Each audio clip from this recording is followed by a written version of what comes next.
அந்த சைலேஜ்னு சொன்ன பார்த்தீங்களா, இது நாங்கள் தான் தயாரிக்கோம். நம்மளே உருவாக்கிக்கிறது தான். இது என்னது மக்காச்சோள புல் இருக்குல்ல, அதில் உருவாக்குற சைலேஜ். கண்ணுக்குட்டிக்கு நேற்று மாதிரி புல் போட வந்தாச்சு இங்கே. ஆமாம், திறந்து காமிக்கிறேன் பாருங்கள் நீங்கள்.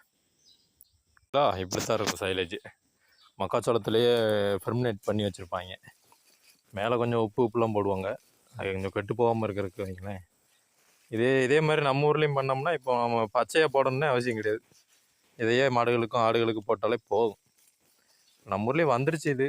ஆனால் நம்மளே எப்படி தயாரிக்கணும்னு தெரியாமல் இருக்கும் உங்களுக்கு. அவ்வளோதான், ஈஸியாக தயாரிக்கலாம். நான் அதை இன்னொரு வீடியோ போடுறேன் உங்களுக்கு, இது எப்படி தயாரிக்கிறது என்ன பண்ணுறாங்கன்னு. உங்களுக்கு புல்லெல்லாம் ஒன்று வந்து போட்டாச்சு, கொஞ்சோண்டு தான் சாப்பிடுவாங்க. கண்ணுக்குட்டி தான், சும்மா கடிக்கிறதுக்கு போடுவோம். என்னத்தையே கடிச்சிட்டு கிடக்கும்.